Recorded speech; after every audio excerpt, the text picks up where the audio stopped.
Okay, Rabotai, we're continuing in Hilchot Netilat Yadayim. We're in Shir Gimel and Tzurba. We're on page 141.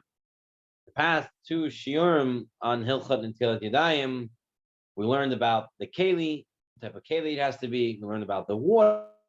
And today we're going to be dealing with chatzitza, or what's known in English as an interposition, or something separating the hand from the water. So we'll start off in source number 1, Sechet Chulin, Kovav Amud Bet, Chol Davar Shechotzes B'Tvila Beguf.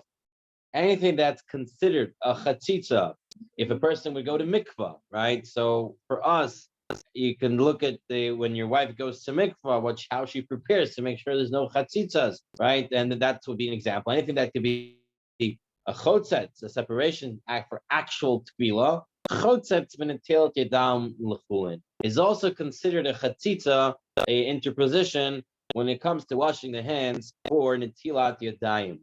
So comes Tosafot on the page on Kuvav Amud Bet, and Tosafot says, "B'chol davar v'tzarich litzar b'shan netila mitit uvetzek."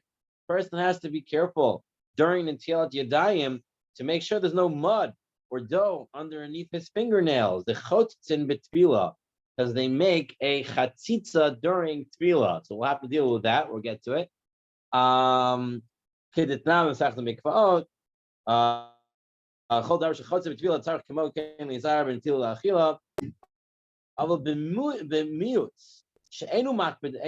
If it's just a small amount that doesn't bother him, then there's nothing to worry about. We're going to have to explain all these parameters. Because the same thing is true when an actual tefillah, when they have to actually go into mikvah, the oraita mikvah, so like nowadays a woman going into the tefillahs for nida, if it's a small amount and it doesn't bother, it doesn't really consider a chatzitza. We're on page 141. Now on page 142. So this is what Tosafot says. Now let's take a look at the Shulchan Aruch. Shulchan Aruch, source 3, page 142. When a person does Yadayim, be very careful from chatzitza. Shekol davar shechotzes, any interposition between his hand and the water between the chotzes and netila will also be considered kagon. Kagon, for example, person has soa shetachat tziporen. If a person has dirt under his fingernails, shelo kineged habaser, that is not under the flesh. Okay, exactly what this means, we'll give it some time and I'll explain it. So Shulchan Aruch says if you have dirt under your fingernail that's not opposite the flesh, uvetzek shetachat tziporon afilu kineged habaser, if you have dough underneath the fingernail that's even opposite the flesh, or a tia shel basaro, if a person has a band-aid, v'tit, and a person has something thick there, what's that? The tit tzorim, different types of thickness. Although miyoto, but if it's a small amount, if it's only a small amount, you have nothing to worry about. Okay, so Shulchan Aruch said that if you have dirt under your fingernails, and if it's not opposite the flesh, we're going to deal with that in a minute. We'll explain it. Right now, just what he said, you have dirt under the fingernails that's not opposite the flesh, that is going to be a chatzitza. You have dough, even if it's opposite the flesh, it will still be considered a chatzitza, unless it's something that's small and people don't mind.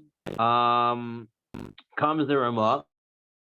And what does the Ramah say? Therefore, people are not accustomed to scrape out the mud from under the fingernails before Netil. Some people are not makpid to scrape it out. It's a small amount, and one is not particular. But if one is particular, he does need to clean it out. That's what the Ramah says. The Ramah says we're lenient regarding an interposition for Netila. He says when it comes to Netilat Yadayim, we're more makel than by regular Tefillah because the way I say it's the Gezerah. The whole Netila itself is Netilat Yadayim is already Gezerah to Srach Truma. We already talked about that. Okay, comes the Mishnah Berurah. I just want to read through the primary sources and then we'll explain it out.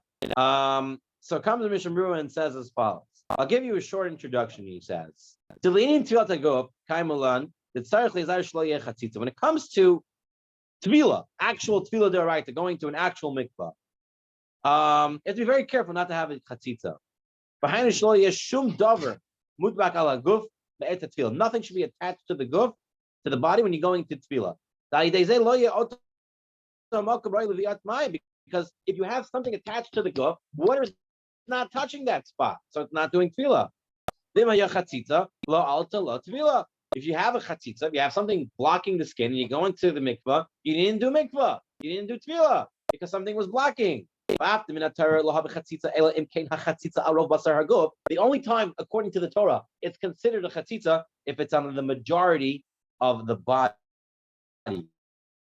Midrabanan, however, from the rabbis, they say asar filim chatzitza al miut haguf. Is there atu rubo? The Chachamim came and said, no, even if you have a small amount that's covered, that's also asr, because maybe if you think a small amount's okay, you'll think a large amount's okay, it'll come to a problem. But the Chachamim said that's only if you're makpid. You don't want that thing to be there. Even though right now you're not, but you are makpid most of the time. But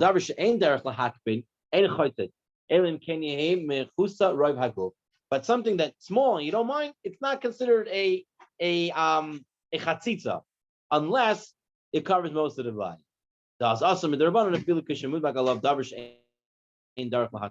Then it would be forbidden, even if it clings to something that people are not normally particular about. Meaning, if it's on a large part of the body, but you don't mind it being there, that's still a problem.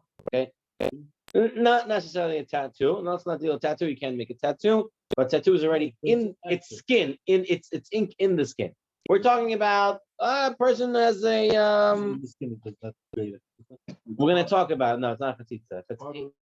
If it's ink in the skin, it's not a chatzitza. Something on the skin. Okay, so a person has some sort of wrap, some clink or a thick paint, something that's not in the skin, but it's on the thickness. Not here as part of it, right? I think as much as it could, but there's the. And if it's the majority of the body, but you don't mind it being there, you want it to be there. Still, it's a problem. Yeah. If it's a small amount and you don't mind it, then that's okay. Now, Netilat Yadayim, Ashim with the Rabbanan, called it Tukun Rabbanan in the right Tikkun. Anytime the Chacham made a gezerah to do something like the Torah says to do it, they made it with all the halachas that the Torah said. So even though Netilat Yadayim is the Rabbanan, washing your hands before a suit, that's the Rabbanan. But since the rabbis based it on a Torah of going into the mikvah, halachas are very, very similar. Therefore, if you have a chatzitza on most of the hand, now what does it mean most of the hand? The Joseph says most of the hand for Netilah means the fingers. Because halach l'maisa, what do you have to wash in order to wash your hands? We wash the whole hand. But halacha is you have to wash only your fingers. We wash more, right, up until the knuckles. So it means if a person has rov hayad, okay, so most of his fingers. If it doesn't bother you. So we'll deal with that. I'm done. We're gonna come to that. But look, if he had most of his fingers, then if he had most of his fingers are covered up, let's say he has 10 band-aids here and he can't take them off or whatever the story is. We'll deal with that also. But just for now, let's say he put a plastic wrap around his fingers, okay? And he was doing some work and now he wants to come and eat. He doesn't want to take off that plastic wrap because he's going to go back to work right after. So no, that's not good because on most of his fingers. But it's only on a minority. And he doesn't mind, it's okay, unless most people mind. That's another caveat in here, another din. Even though you don't mind, but most people mind, then you can't do it. That's another idea we have to bring through. Okay, all this I'm going to explain from the Al Yosef in a minute. Let's go through them and finish the Mishnah Berurah. Now he says we can explain the Shulchan Aruch. So what he says, for that he said to be careful for chatzitza, you have to take off anything that's on your hand that most people are makbid from. If you wash your hands and now you realize you had something that was there, right? Whether it's small or a lot part of the hand, according to the Ramah, it's okay to be mekel. You should look before the Netilah. If there's something on his hands. Okay, so to sum up what we had here a Gemara in Chulin that said anything that it's a chatzitza for tvila, for going into a mikvah, it's a chatzitza for Netilat Yadayim, equal everywhere. Came Tosafot, and Tosafot said that lehalacha, when you do tefillah, doraita, to go into a mikvah, if part of your body is covered and you don't mind it being there, only small part is covered, and you don't mind it being there, it's okay. Your tefillah is still considered a tefillah, it's still going into the mikvah, it's still considered. It's only if it's on a big amount, or if it's a small amount and you don't want it to be there, then it's not, then it is a chatzitza. Okay? So now we're going to look into the Yalkut Yosef. You have it right over there. You can open up the page 181. 181 in the Yalkut Yosef English edition. If you have it, open it up. Otherwise, I'll read it outside for you. He says over here in Halacha 1, as follows. Therefore, if any substance constitutes a chatzitza on someone's hands, and he does not wish that it remain there permanently, it prevents him from performing Netilat Yadayim, even if it covers a very small portion of his hand. So if you have something on your hand, and as long as you do not want it to be there permanently, it's considered a chatzitza, and therefore you can't wash your hands that way. Likewise, if the substance covers most of the surface of his hand, again, hand here means fingers, it prevents him from doing netilah, even if he does not mind it remaining there forever. So let's say you have something there, and you want it to stay there, but since it's on the most of the hand, it is considered a chatzitza. Okay, so this is the concept. If it's small and it doesn't bother you that it stays there forever, then you can wash, and it's not a problem. But if it's small and it bothers, and when it means bother you, doesn't mean just bother you, it means it bothers most people. Or if it's big and he doesn't mind, it's still considered a chatzitza. We'll deal with that. That's not a chatzitza. We'll see. All right. Next, halacha. Turn to halacha 2, page 182 in the Yalkut.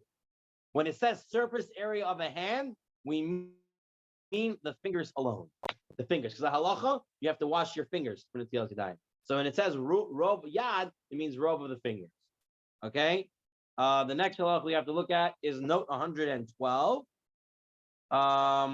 Regarding the halachot of chatzitza, one should remove any chatzitza on the hands up to the wrists. You should remove anything when you wash it, even if it's over here. But to do the measuring is measuring from the fingers. The majority or less than the majority, it's only done on the fingers. But everything should be removed. Okay. Watch is not the book. Right, the watch is beyond the wrist. Not a problem. Halacha 3, and this is what the Mishnah Brewer was touching on. Let's take a look at halacha 3. As explained above, the status of a chatzitza often depends on whether the person minds having it on his skin. This is not necessarily determined by that person's feelings, not your own feelings. Oh, I like it to be, or I don't like it to be.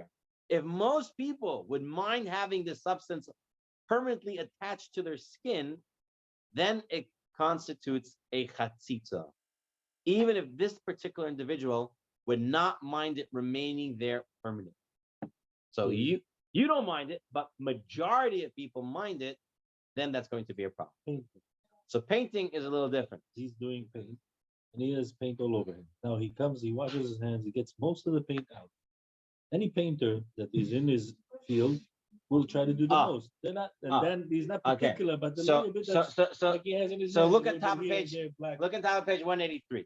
In a case where one group of people feel one way about having a substance on their skin, and another group feels another way, the halacha is determined by each individual's feeling. Meaning, if there's groups, right, groups of people, so then it goes by the group you're in.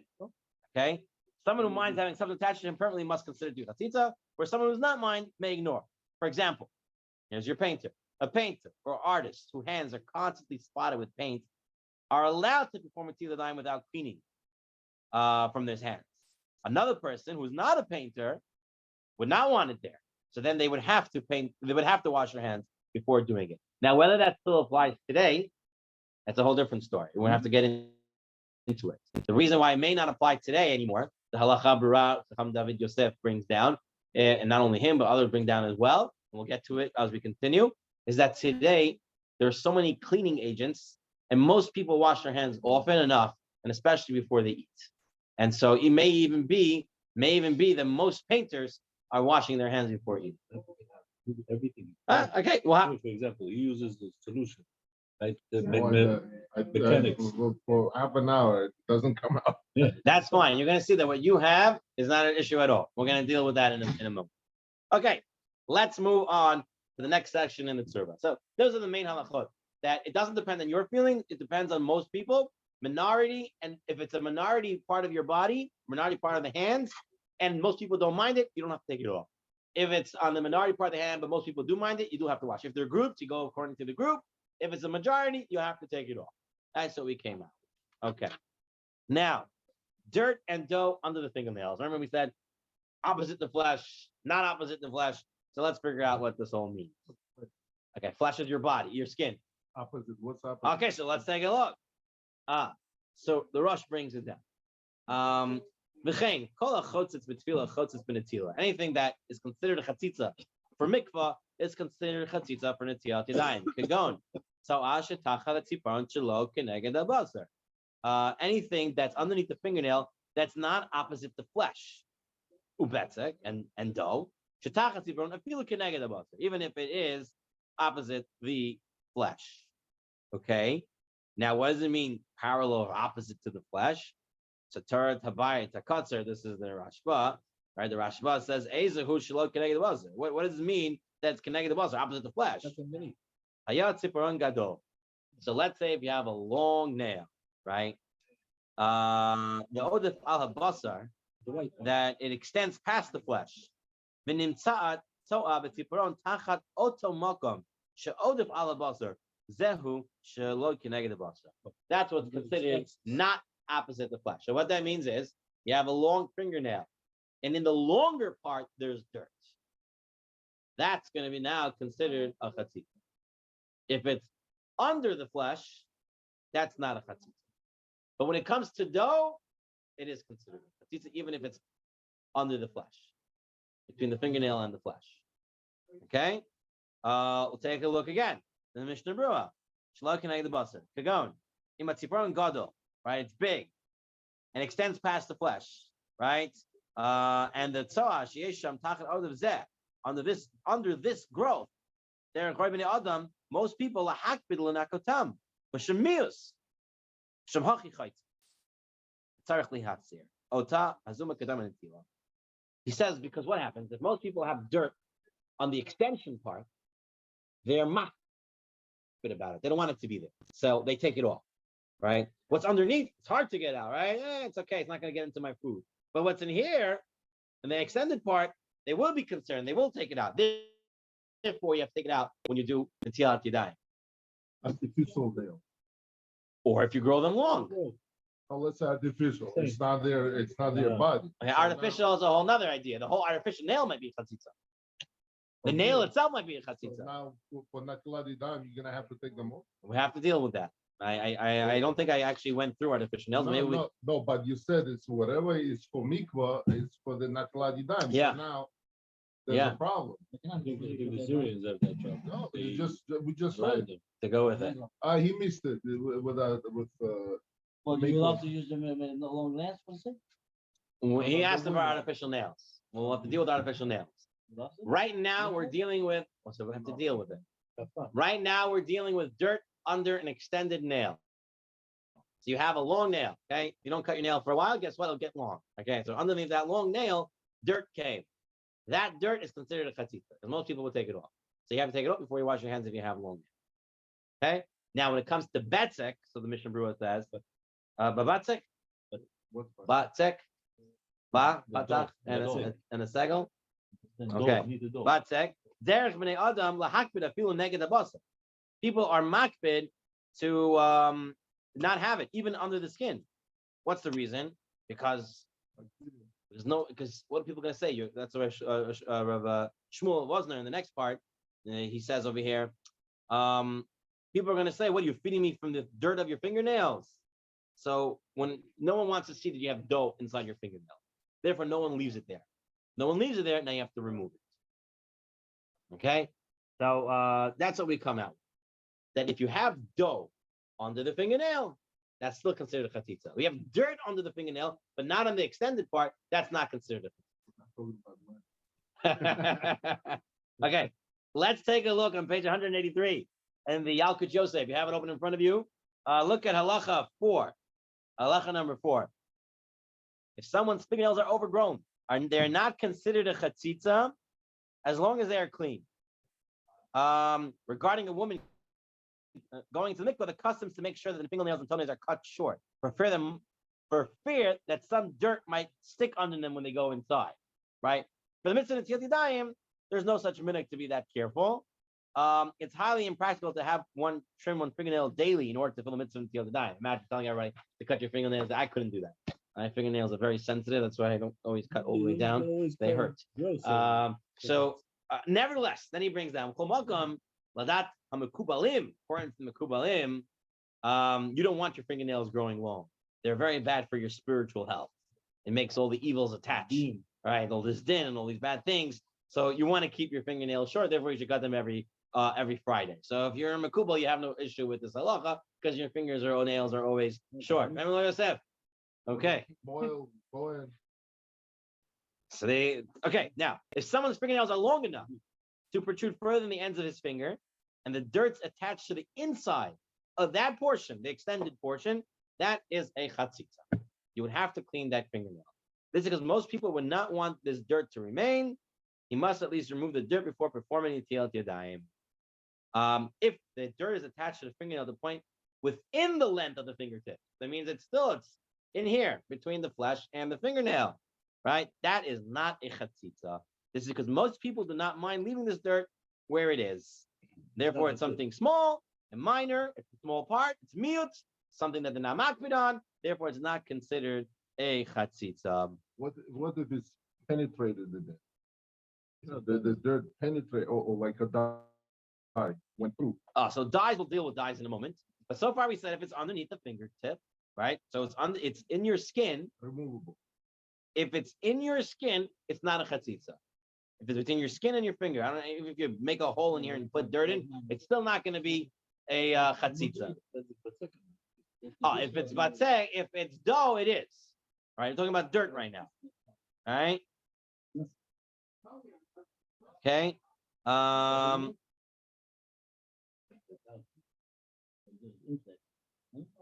That's the halacha. All right. Moving on. Now all your questions about ink and paint. Okay, ink and paint and dyes and stuff like that. Is it considered chatzitza or not? We're on page 145 on the bottom, source number 9. If one is particular about this while another is not particular. So this is what we said. If there's one group who's particular, most people who are not painters are particular to take off the paint. Or you have a group, painters, who are not particular to take it off. Then what? How so? So he gives an example. Ketza. Someone is a dyer. He's making dyes and his hands are colored. The dye is not considered a chatzitza, even if the substance of the dye is on his hands. If one is not a dyer, if his hands are dyed, and dry substance of the dye is on his hands, it does not consider a chatzitza. If it's already dry and it's in his hand now. It's inside the skin. All right. Henna, right, in English. So you have what the girls, they do in some of the bridal showers, and they do at other simchot, they color themselves with the henna.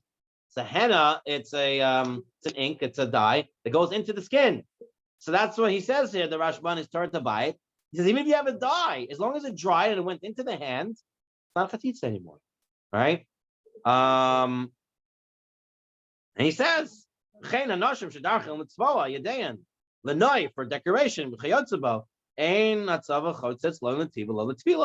not considered a chatzitza for Netilat Yadayim, and is not considered a chatzitza for mikvah, for going to tefillah.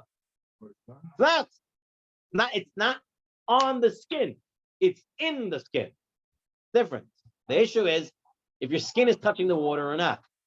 Since its skin is touching your water, it's painted skin. It's lotion, not even painted. It's what It's the lotion. You don't have it painted. It's inside. Yeah, it's the lotion that's left over. You flushed everything is gone. It's an imprint of what's left over. Yeah, whatever's left over. Okay, so let's take a look at the Shulchan Aruch. You have one group who are makbid and one group are not makbid if something's on them. The Misha, the darkul hakbid for those who are makbid chotzitz. The Misha ain't darkul hakbid ain't chotzitz ketzad. Hay echad saba. Hayu yadav tzevaot. So if someone is a painter or a dyer, right, and he has dyes on his hands, ein atzava chotzitz al yadav. It's not considered chatzitza. Av b'sheyesh al yadav mamashot shel tzvonim. Even he has some mamashot, some substance there. on his hands. If he's not a dyer, if he is a dyer, if he's not a dyer, and he has some dye in his hand, and there's mamashos, there's substance, that is shayadav hayavish chotzetz. Dry, it's dry. Dry. For dry, shayadav yavash, if it's yavash is dry, chotzetz. V'halach einu chotzetz. So if it's dry, it's considered a chotzetz, and if it's wet, it's not. This is talking about you have substance. Okay, you still have something on your hand, right? If you take a napkin, it's going to come off, right? So if it's dry, it's not considered a chatzitza. If it's wet, it is considered a chatzitza. And he says, it's not considered a chotzitz. That's what he's saying. Yeah, for those. No, he says the lumps of this dye sitting on it, it's dry. It's dry. You can shake right. it off. Right. But if it's wet, it's already penetrated your skin, it's okay. So if it's a substance, meaning that there's like we said about paint, as I said, how much paint? If you have paint, and now you can peel off the paint, that is a chatzitza. But if the paint's in the skin, that's not a chatzitza. So if it's wet, it's not a chatzitza because it's not on your skin. It's just there. You have to just wipe it off. Okay? But if it's dry, now it's on your hand, you got to peel it off. That's the difference. So if it's wet, she can dive into the mikvah and go. Seems to be, that's what he says. Right? While wet is not considered a barrier. It's becoming part of the mikvah. That's what So they have liquid with liquid. Let's take a look. So this is actually the question. The ruling of the Rashi Shulchan Aruch indicates that in the case of someone who was used to having dyed hands, such as a dyer, this person may perform Netilat Yadayim even if the dye covers the majority of the hand. However, this would seem to contradict the Mishnah Berurah, who said that when majority of washing is covered, that is considered a barrier even for someone who is not particular. Remember, the Mishnah Berurah said even the majority of the hand, even if you don't mind it, if it's a majority, it's a problem. So how do we resolve this contradiction? Okay, here he says if it's painted, it's fine. We have to take a look. Let's take a look. He says the answer is that there's a distinction. There's a difference between the dye on a laborer's hands, which might be tolerated, but certainly not wanted, and the decorative dye on a woman's hand, which is wanted. In the former case, the Mishnah Berurah is lenient only if his hands are only partially covered. Let's take a look. His hands are colored. This refers to a part, the minority of the area that is washed. As if it were a majority, we would have established that even if one is not particular, it interposed. The Mishnah Berurah says that even these dyers, that we said it's okay for them to have their hand with dye, that's only if it's a minority. That's what the Mishnah Berurah wants to say. Now, if you go through this next piece of the Mishnah Berurah, he goes in the middle and he says, page 147, he says that he writes that even if the whole hand is full of covered, it's okay. And the Mishnah Berurah says, I don't know where the Chai Adam got this, that it's okay if the whole hand is covered. Because if the whole hand is covered, even if you're not makbid, it's a problem. So, and he says, of a kol zehu davar chidush, so davar chidush, he's telling me because they want it there, they don't want it there. He says, I don't have a makar for this. And therefore he says, you know what, it's only if it's a minority of the hands. Let's take a look for 1 minute in the Yalkut Yosef, page 192, for Allah L'maisa, what do we actually do? Because you have the Chai Adam and the Mishnah Berurah arguing how much of the hand could be dyed, minority or a majority. Mishnah Berurah wants to say only a minority. Chai Adam says even a majority. Shulchan Aruch just says the hand, it's there. So what does that mean? Mishnah Berurah wants to hold the Shulchan Aruch saying minority of the hand is dyed. Chai Adam says even if majority. So let's take a look. Halacha 18 in page 192 in the Yalkut Yosef. He says, laborers such as house painters have paint on their hands all the time. It would be difficult or time consuming to remove them. These people simply go about their days without bothering to clean their substance from their hands. For these people, does not consider the chatzitza, even if it forms a layer on their skin. Right? He wants to save the Chai Adam, even if it forms a layer.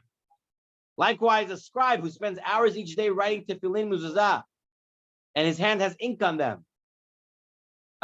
Since it's difficult to remove it, he's used to having it on his fingers. The ink is not considered a chatzitza, even if it forms a layer on his skin.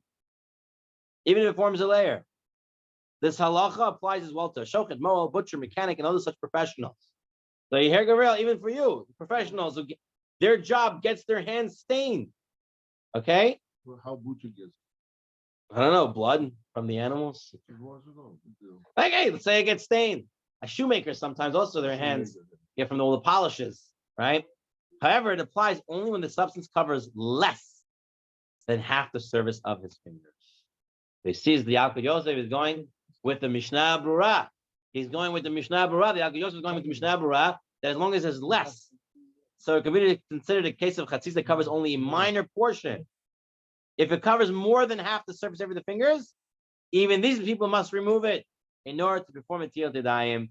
In this case, even though he does not mind having majority of the substance there, it is a chatzitza since it covers the majority of the fingers. And he goes through over here from Rav Zalman, the Chai Adam, the Biur Halacha, the Mishnah Berurah, everything we talked about. And he says that Kaf HaChaim also agrees to this. So what did we come out with here? To explain outside, if it's dry, so it's now a layer on the fingers. For a regular person, that's a chatzitza for sure, because we don't want it to be there. For professionals who don't mind it being there, it's not a chatzitza only if it is a minority part of the less than a half of the fingers are covered with this layered stain. But if it's more, if it's a majority of the fingers layered with stain, then even the professionals would have to get it off. Okay?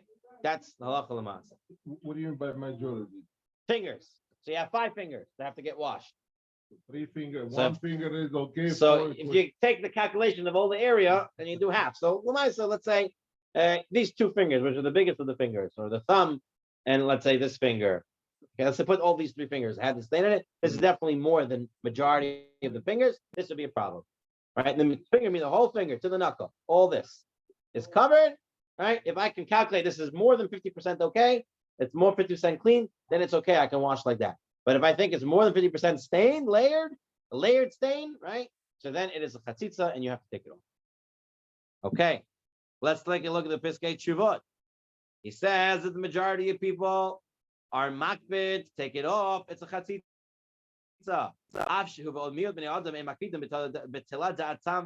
Even if a minority of people, 5 people don't mind it being there, but everyone else, it says even those 5 people, they have to take it off. If Adam ain't makpidim al chatzitza, but he himself is makpid. Let's say majority of people don't mind it being there, but he's a chisti plotni. He doesn't want anything on his hands. Right? What happens now? Right? Mishnah Berurah says he should be lahachmer. He should to scrape the skin now. Let's say this guy. Okay. Let's give an example. Let's say you went to the amusement park and they put the stamp on you. Right? Now, let's say the stamp was a problem. Probably it's not. But let's say the stamp was a problem.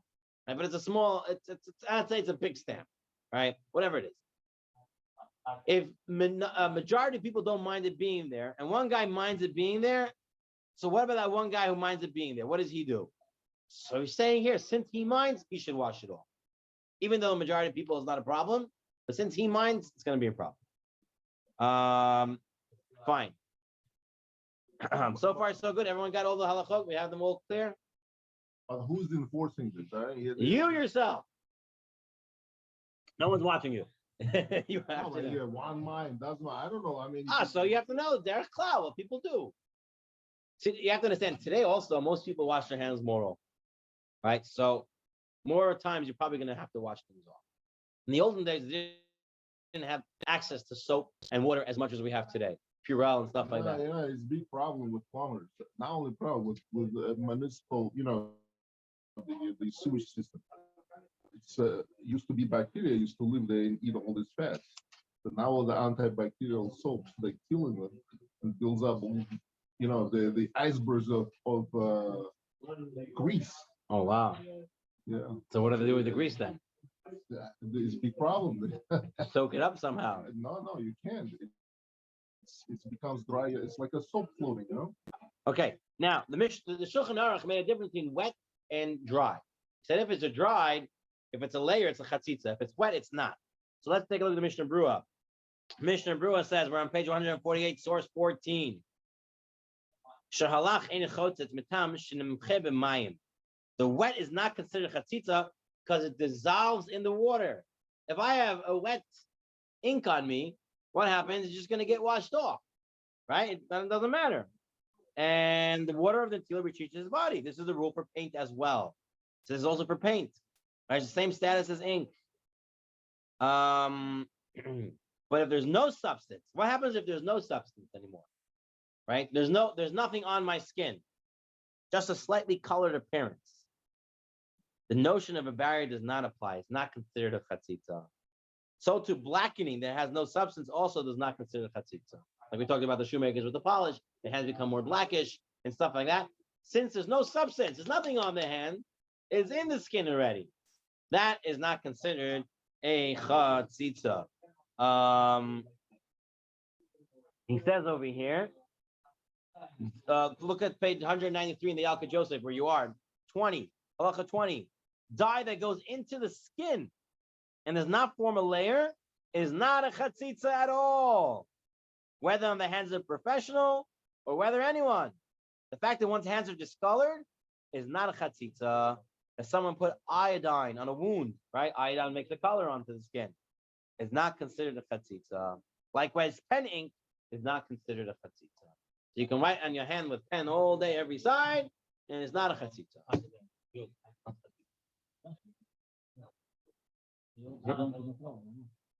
Good. Fine. Halacha 21, the next one. If someone's hand became black from pomegranate peels or types of nuts, again, it's not considered a chatzitza because it's just a discoloration.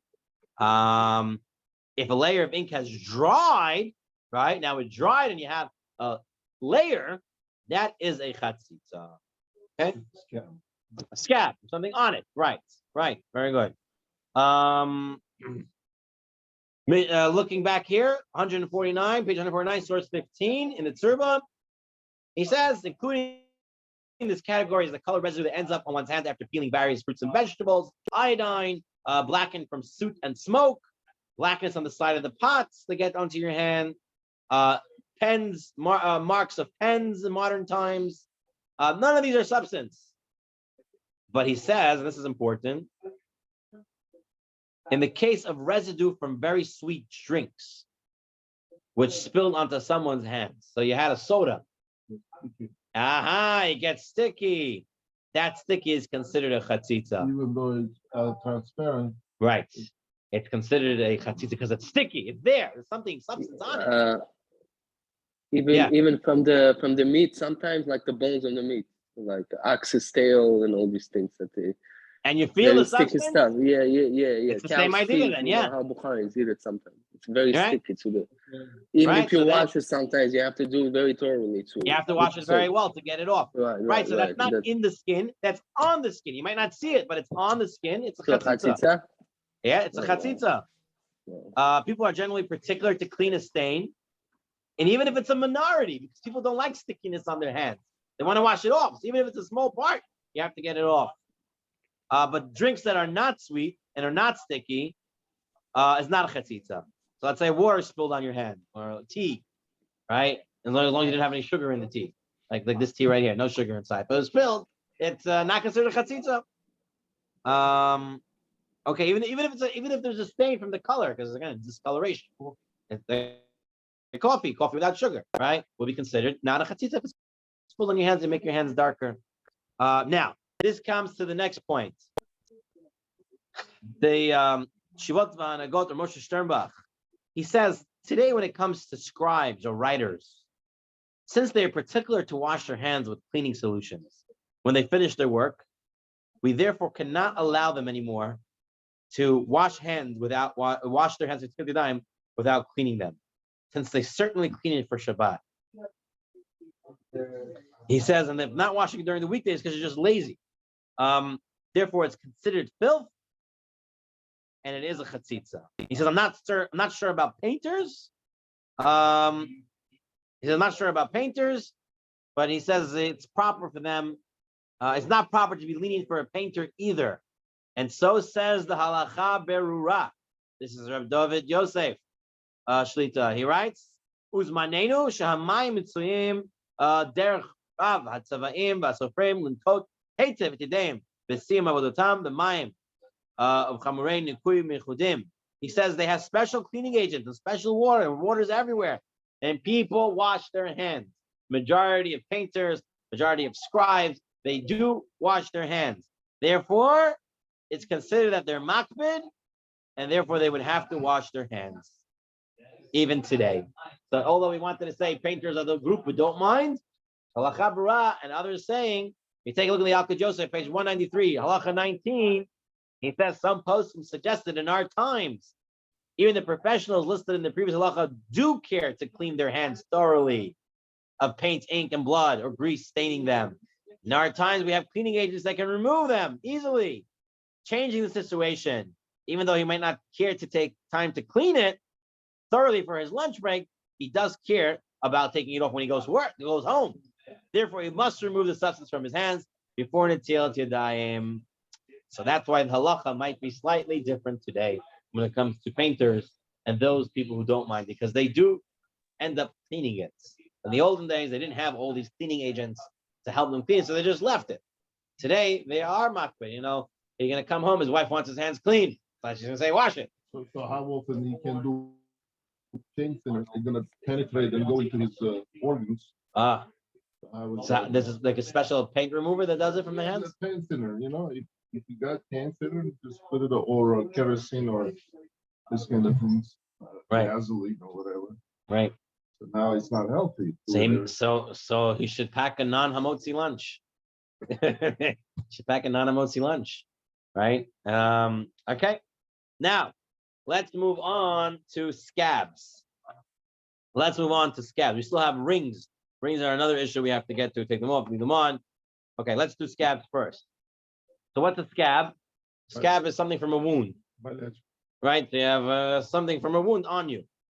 So it says, concerning scabs, the Ramah says, from a wound on his hands, if he's not particular about them, ain't a chotzitza. If he doesn't care that it's there, it's not considered a chotzitza.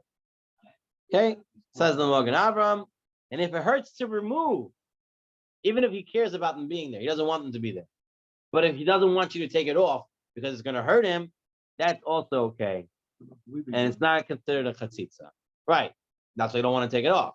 Right. So then it's not considered, even if you don't want it there. Because you're like, who wants a balachka on their hand? Right? Who wants it on their fingers? So maybe I'm mocked, but I don't want it to be there. But since it's painful, or it's going to be a problem if I take it off, therefore it's not considered a chatzitza. Right. Says the Mishnah Berurah the same thing. You look in the Yalka Joseph, page 197, halacha 22, 194, halacha 22. A dried scab or pus that is dried around a cut on a person's skin is not chatzitza regarding to the Yadayim, since it would be painful to remove the scab, and the person would not want to remove it because it is painful. So therefore, it is not a problem. What about bandages, band-aids, and casts? Okay, person has a cast, broke his arm, bandage, band-aid. What do we do? You don't use it, do you? Okay, so let's take a look. How do you wash? Do you wash whatever exposed? Let's see. Very good. Everyone's asking good questions. First of all, seems to be a stira in the Shulchan Aruch what to do if you have a band-aid. Source 21. There's the Shulchan Aruch 161, Sif 1. Be careful. Anything that's a chatzitza for mikvah is a chatzitza for Netilat Yadayim. Kagon, and he gives an example. A band-aid on the skin. Then, in 162.10, Shulchan Aruch says, if someone has a wound on his hand and there's a band-aid there, it's enough he washes the rest of the hand, not on the place of the band-aid. And make sure it doesn't hit the band-aid, because then the band-aid is considered tamei. If it hits that, it'll go back on the skin and make the whole rest of the skin tamei. So he says, be careful about that, or just spill a revi'at of water right away. So therefore, the band-aid can't get tamei the rest of the hand. But what does he seem to be saying? He says, in one source, he says, if you have a band-aid, that's a chatzitza. And then in the other source, he says, just wash around the band-aid and you're good.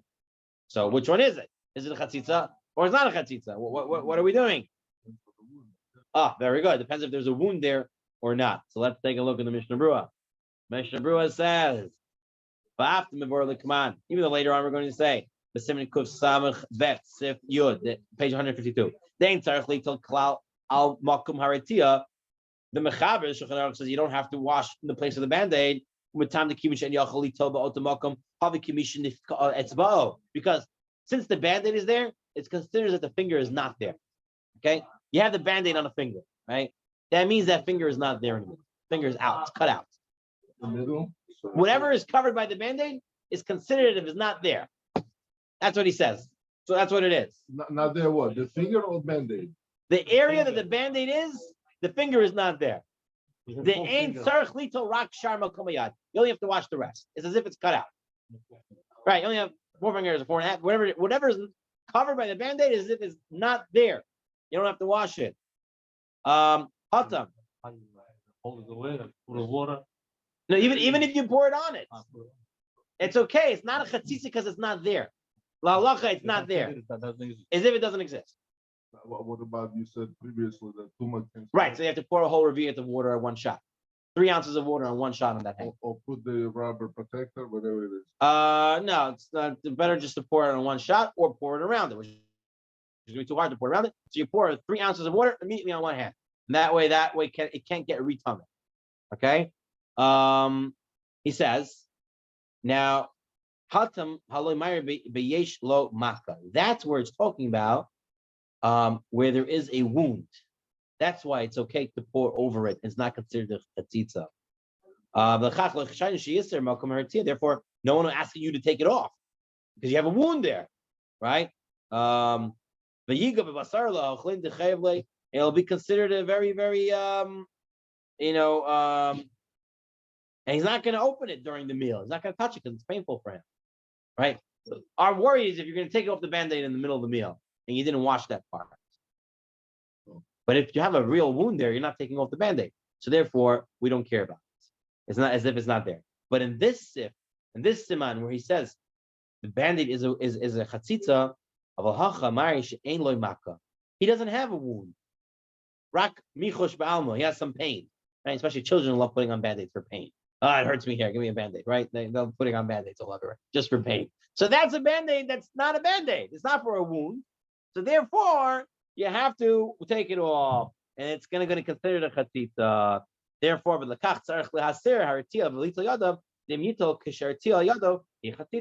because you do have a finger there. There's not a wound there. It's a finger there. You're just putting a band-aid there. So therefore, it's chatzitza. You must take it off. 196, halacha 26, in the Yalkut Yosef. He says, if someone's hand is injured and he has a band-aid on his palm or the back of his hand, he should pour it into the Yadayim by pouring the water onto his fingers. Remember, if it's on the palm or here, that's not important because that's not really part of the Netilat Yadayim. The real part of the Yadayim is the fingers. If the band-aid is on his finger, second paragraph, halacha is determined by the type of injury. If he sprained his finger and he wrapped it for comfort, the band-aid is considered a chatzitza, since he occasionally removes the band-aid for other purposes. If his finger is cut or broken, the band-aid must remain in place until the injury is healed. In that case, it is not considered a chatzitza. He may pour the water on the rest of the hand. You should make sure ever to pour a revi'at of water at once. If you pour less than a revi'at, then it might touch the band-aid and come back to the hand and make it impure. So what we came out with, it depends on the wound. If it's a real wound and you have a band-aid, then what? It is not a chatzitza. And if it's just there for comfort or for pain, then it is a chatzitza. You have to take it off. Okay? That's halacha l'ma'aseh. Moving on.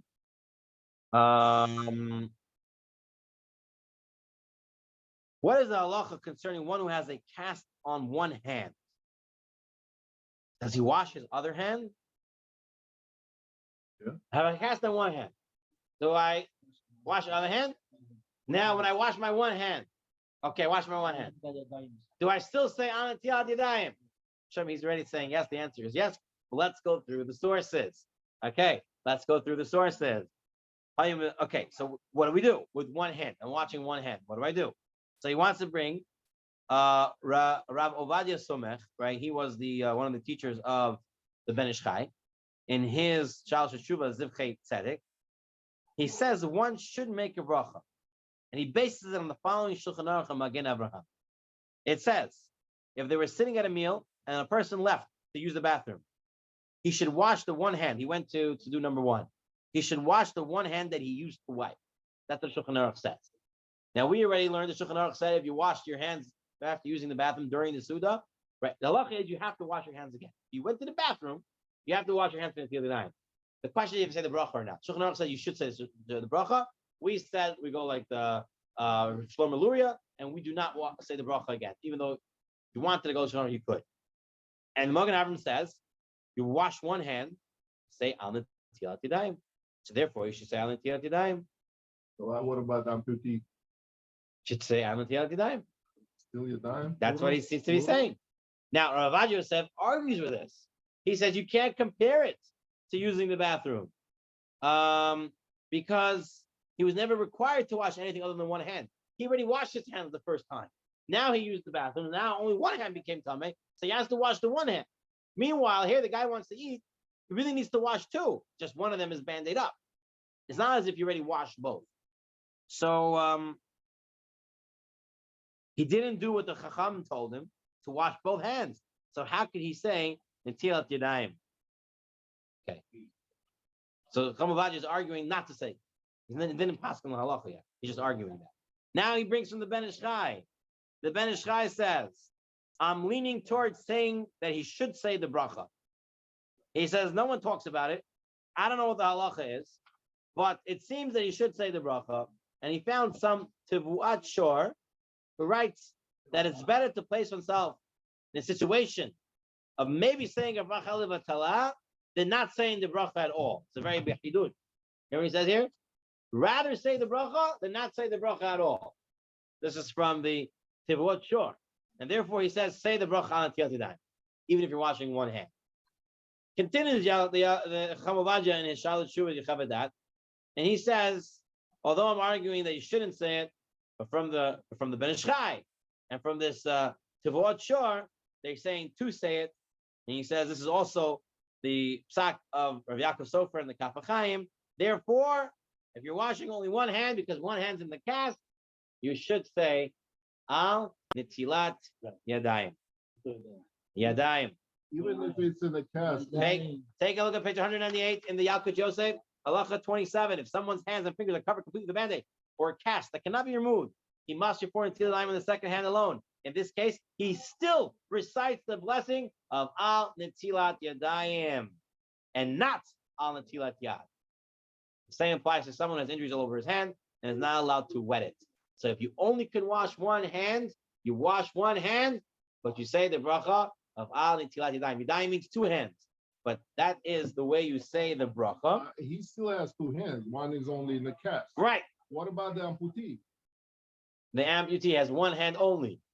So it's the same as if the other guy, because right now he doesn't have that hand.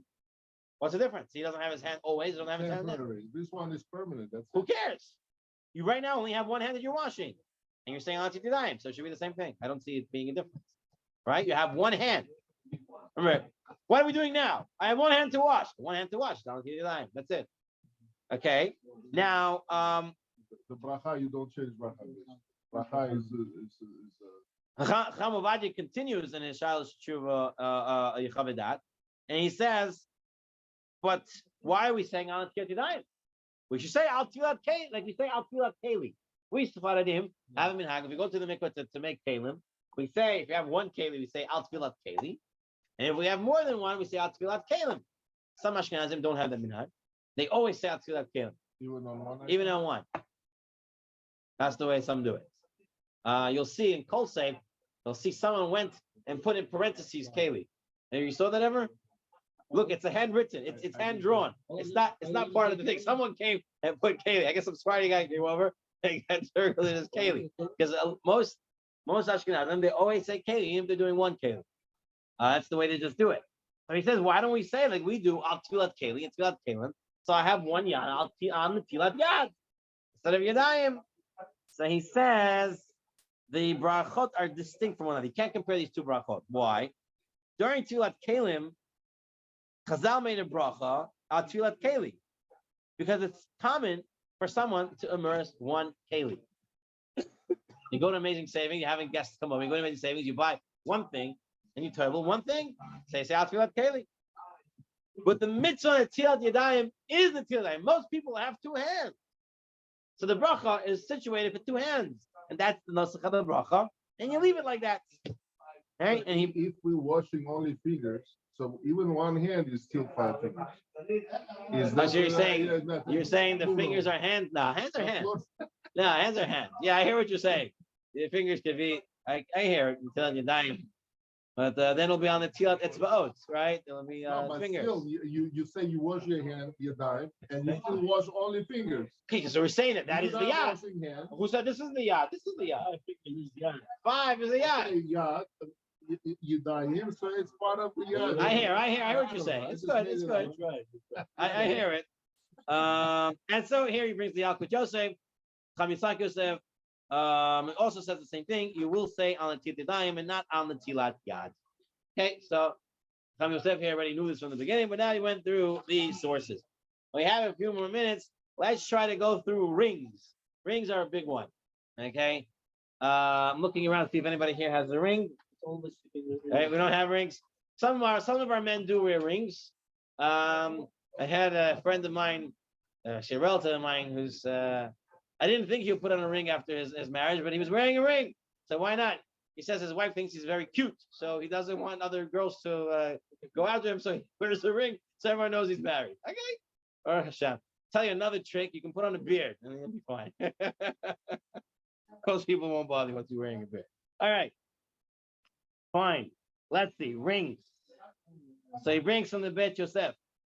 The Hagaot Asheri writes, one must remove a ring from his hand at the time of Netilat Yadayim. And the Rosh writes, and if you ask, why does a ring that is tight be a chatzitza? It's a minority of the finger. It's a minority of the finger. It's a small little part of the finger. And people are not particular about it. People don't care that it's there. My ring is there. So the Rosh said, bringing from the Ravad, that women are particular about the rings because when they knead the dough, they take it off. Since she's particular about that, then it is considered a chatzitza. Because for women. What about men? Okay, we'll deal with it. No, they don't make dough. They're not in the kitchen. They bring it down. They bring that down. Yeah. We'll deal with that in a minute. Okay, so since they do some chores and they take it off, so then it's considered they are particular about it, and they have to take it off in the Netilat Yadayim. Let's look at Shulchan Aruch. Shulchan Aruch, he doesn't make a difference between man and woman, and he just says, you have to take off the ring, making it Netilat Yadayim. And the Ramah brings down, even if it's loose, even if one is not particular about it, about when he's washing his hands. Since one is particular about doing work, he doesn't want it to get dirty, therefore you have to take it off. He says the custom, though, is to be lenient if it's very loose. The one should be strict because no one's an expert to consider what's loose. I can think this is loose. You think it's full. You think it's tight. We don't know. Yalkut Yosef, page 188. Look at the Yalkut Yosef, page 188. Halacha 12. He writes, anyone who wears a ring on his finger, his or her finger, must remove it in order to perform the mitzvah Netilat Yadayim, even if the ring fits loosely. Nevertheless, this applies only to people who, when engaging in activities such as kneading dough, remove their rings. The person does not care and keeps the ring on his finger, regardless of the work. It is not necessary to remove it for Netilat Yadayim. However, if most people in the community do remove their rings, right, to go back to the majority of the people, then that person will also have to remove it, even if he doesn't care to keep it on when he's working. Majority of people don't have fat fingers, and they didn't grow. In order to take it, he has to take the finger off. So that majority of people have fat fingers, so they can't take off their rings. Right. So one guy does. Even majority takes it off. What do you have? The ring is stuck on the finger. The ring is stuck on the finger. I don't know. It's a good question. Let's go a little further. Let's look at the Mishnah Berurah. Now, this is Gabriel. Mishnah Berurah brings now your point about the men, and he says as follows: the dafka isha. It's only a woman that has to take off the ring. When she's making dough and she's kneading, she takes it off. But a man, he doesn't take it off. Because he doesn't make bread. He's not in the kitchen. He's not making the dough, right? He doesn't have to take it off. Even if it's not loose. Now, however, Evan Tov, he has a gemstone on it, right? He doesn't want it to get ruined. So he can take it off because of the chatzitza. Because he's worried about it. He can take it off. He doesn't want it to get ruined, the gem. So then that's a problem. So if it's not a gem ring, Mishnah Berurah says you can leave it on. Take a look in the Yalkut Yosef 190. Halacha 15. All these rules apply to men who wear ring as well. If he removes it when engaging in certain activities, he must remove it when doing it to life. However, he is a man who never goes into dirty work and therefore never removes his ring, he may perform it till the time while wearing his ring also, even if it fits snugly, tight on his finger. If the ring has a gemstone set in it, he must remove it since he would not want the gem to get wet. Exactly the way Mishnah Berurah brings down the halacha, the Yalkut Yosef brings down the same halacha. So for men who don't do work, unfortunately, right? They don't do work. So, or fortunately, No, they make problem. Office people. Right, they're accountants, lawyers, white collar jobs. They're not getting their hands dirty, so they do not have to take off the rings because they never take it off. They never take it off. They can leave it, even if it's tight. It's not a chatzitza. Small amount. They're not makbid on it. They never take it off. They can leave it on. Charles Teshuva or Letzion, Chacham Ben Zion Abba Shaul. He wants to say the Yemenu in a nashim tzricha lahasir. He says women also don't have to take it off today. And if you're letting the men not take it off, he wants to let the women also not take it off. He says why? Even though even if it's tight on their finger, since he says I see women today making dough and they're not taking off the ring, even the ring with a gemstone on it. If the woman is careful to take it off, then she has to take it off for the Yadayim. But most women don't. That's what the Or Letzion says. So these women that don't take when they are kneading the dough. What about mikvah? Do they take it off? Probably take it out as a chumrah, as a certainty. But if you're holding this way, they never take it off. Then it's not considered a chatzitza. Because even for tefillah, if it's a small amount and you don't mind it to be there, then it's not considered a chatzitza. However, Piskei Teshuvot says. He says he took a look around at women, right, to see if they're taking it off or not. And he says, I see them all taking it off when they're making dough. So he says, I don't know where Or Letzion got this from. Maybe in his house, some women weren't taking it off, but majority of people do take it off. He says, especially nowadays when people are careful with hygiene and stuff like that. Therefore, they should take it off. For Netilat Yadayim, he says now he gives a chidush here. I did not see this eitzah, this idea brought in the Yalkut Yosef, but he writes.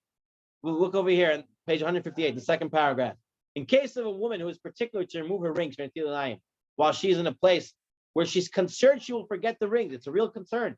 Women have lost their rings, taking it off from Yadayim, leaving it somewhere, forgetting to take it back, or they will be stolen. They're scared to take it off; they get stolen. Right? She can pour at least a revi'it of water on her hand at once, then move her ring a little bit up from where it was, and then wash the hand again and return the ring to its place. And that's considered a proper Netilat Yadayim. So he says, wash your hands, then move it up, wash it again. Right? We'll do it a third time. He's probably didn't wash it 3 times. Wash it again, and you're fine. Because now if you move it up, it's really loose. Right? It's tight over here, maybe. If you move it up, it's really loose. And then you wash it, and this way you don't have to take it off completely. I think it's perfectly fine. Piskei Teshuvot brings it. So you could recommend to a woman who is scared they might lose it or something like that they can just take it and pick it up, wash it where it is in the place, then move it up a little bit and wash it again over there, and then it's fine. Okay? Now, this is an important halacha. Or Letzion says, if women have nail polish, they do not need to remove it. But if it's slightly chipped, it's considered a chatzitza. So they have nail polish. Yes, they have nail polish. If it's beautiful nail polish, they want it to be there and they don't mind. Therefore, it's not considered a chatzitza. But if it's chipped, they don't want it to be. They don't like it anymore. Therefore, it's considered a chatzitza. They cannot wash their hands from Netilat Yadayim. Came once someone on Shabbat, said the girl came and said that what? I have a chipped fingernail. I'm allowed to make Netilat Yadayim. Said, no, you can't make Netilat Yadayim. And Shabbat, she cannot remove She can't remove it now. She can't make Netilat Yadayim. She'll wrap her hands in the cloth and use it. And it was chipping. And the polish was coming off. But if she doesn't mind chipping, No, most people do. He says henna. Same applies to the hand during occasions. Henna is not an issue either. Because remember, it goes into the skin. So if you take a look at the Yalkut Joseph, page 187, woman grows long fingernails and polishes them. It's not a chatzitza. This applies only when the fingernails are properly manicured and polished. If some of the polish is worn off and the nails are only partially covered, the remaining polish is a chatzitza. Since she would not wish to leave it in that condition permanently, she must remove all the polish from fingernails or polish the damaged fingernail again. Can't make it to the dime with chipped fingernails, with chipped nail polish. Either make sure they nail polish it or take it off. No, they cannot make it to the dime. They have to either take it off or that. that's why they're skinny, huh? If a woman applies makeup to her hands and fingers, makeup is not considered a chatzitza to the finger. So they put makeup on their hands, not considered a chatzitza, even if it covers the most area of the fingers. So to henna is not considered a chatzitza, and it's not a problem. Okay, let's see if we can finish up. Yes. Really, quick question. And what about men dipping in a mikveh? And they're usually not particular about removing it for other instances, as per needing, let's say, and other things. Is it better to remove it before dipping in the mikveh, or it's okay to keep it on? For men, Yes. today, Erev all Shabbat, men, per se. today's men all going to the mikvah today is not the oraita, right? It's not from the Torah. It's all a from Ezra, right? Tikkun Ezra. So you can go in with your bathing suit. It wouldn't be considered an issue. Right, Tikkun Ezra was mevatel, right. But still, it's a remembrance of Tikkun Ezra, Tfilat Ezra. So it's not an issue for men at all to go in with that stuff. If you want to do it properly, yes, take it off. But halacha, there is no halachic issues when a man goes into a mikveh today because we do not have a chiyuv to go into mikveh today.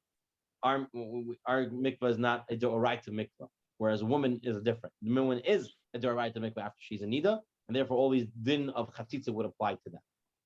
Okay, fine. Thank you. When do we say the bracha of al netilat yadayim? We all take it for granted that we say al netilat yadayim after washing before drying, right? That's what we do. Not so simple. Okay, we have. I was actually today learning the Yerushalmi, where this Gemara came up. There's also some Psachim in the Babli. Amri Huda Amr Shmuel, Kol HaMitzvot, Mevarach Alein, over La'asiyatan. We say the bracha before going to do the mitzvah. Netilat lulav. Then we take the lulav and etrog. That's why we should do Sfardim. We should leave the etrog on the table and then pick it up after saying the bracha. Most people, Ashkenazim, they take the etrog upside down, right? Say the bracha and then turn it the right way up. We always say the bracha before doing something. So what about Netilat Yadayim? You have to wash your hands. You say the bracha before doing it? We don't. We wash it and then we say. The Rambam says, Kol hanot yada ben lachila ben kriyat shema ben letzvila mivarach tchila. The Rambam says you say al netilat yadayim before washing your hands, and then you wash them. That's what the Rambam says. They said the Yemenites do that. You saw the Yemenites do that? They bring down here the Yemenites do that. I was hoping that Nathaniel would be here. I would ask him. Yeah. Over the Asiyatan, you say the bracha before you're doing the mitzvah. And then you wash. But Tosfot, Psachim, before the Tosfot, let's go to Psachim. It continues the Gemara. Bei Rav Amrei. Chutz min ha-tvila b'shofar. Everything you say the bracha before, except tvila going into the mikvah, and shofar. The Gemara says, b'shleim tvila makes sense by tvila, by mikvah, because he's not yet in the mikvah, he's not tahor yet, so don't say the bracha yet. But shofar, why can't I say the bracha before the shofar? We do say the bracha before shofar. So Gemara says, what does Gemara say? Because you're scared maybe the shofar wouldn't come out right. Therefore, don't say the bracha beforehand. So Gemara says, 1 second. Shechita and Mila also. Don't say the bracha before Mila. Or say the bracha before Shechita because you're scared. No, the only thing that you don't say the bracha beforehand is mikvah. Itmar, Taina Mihachi, Tavol Allah. He goes to the mikvah and he gets up. Baliyato Omer. When he comes out of the mikvah, he says, Al Hatvila. On the Tvila. We'll ask him soon. Okay, we have 5 minutes. We'll just finish this up.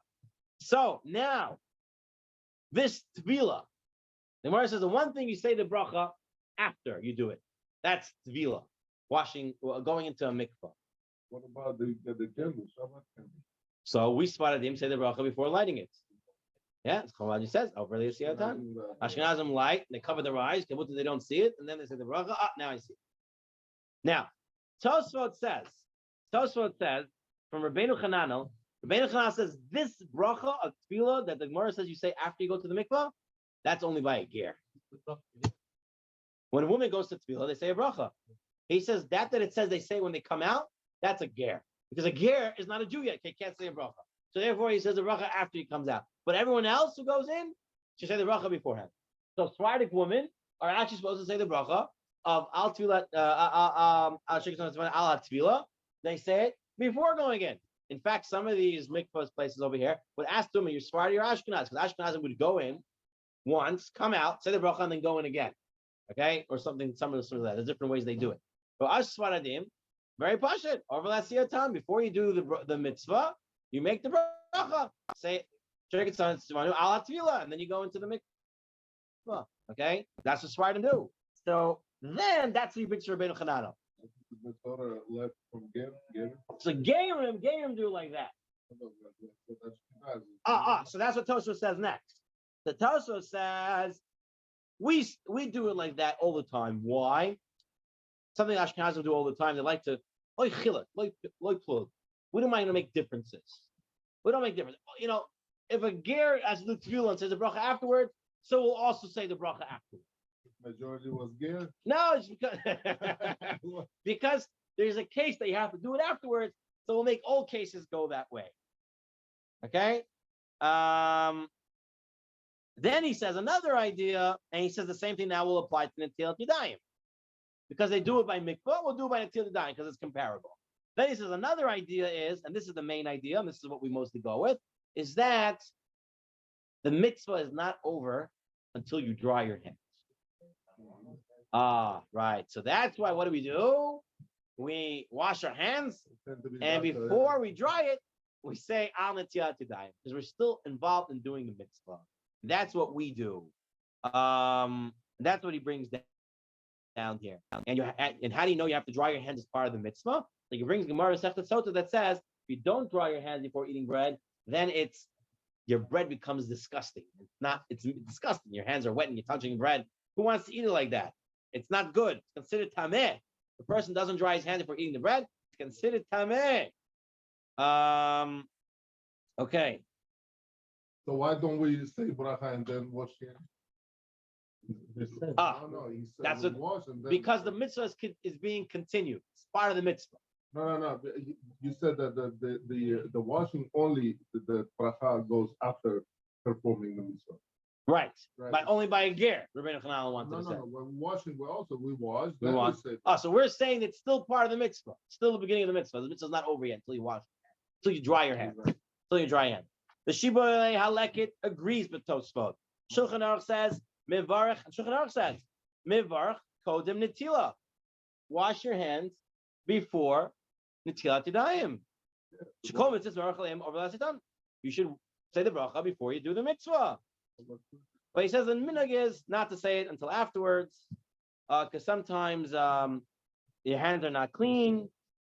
But when you leave the bathroom, so you still have to wash it again. All right, so it comes out, Lamaisa, just to end up. He says over here, the Yemenites follow the Rambam, and they say the bracha on Netilat Yadayim before washing the hands. We say the bracha after washing your hands before drying it. The Ramah says, and even in some cases, if you forgot to say the bracha, you can say the bracha even after you dried your hands. Chacham Uvaji says, no, that's not true. You can only say the bracha up until it's still moist. You started drying it, but it's still moist, you can still say the bracha. But if it's already dried completely, you can no longer. Ashkenazim could say the bracha on Yadayim, but we would not say the bracha at that point Why anymore. not to simplify? I said before. What's the deal? Because we Tosfos, Shibuli Alek, other Rishonim who said you should wash your hands somewhat before saying the bracha.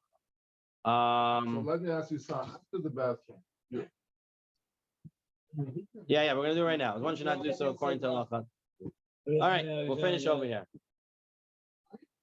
Okay, what's that?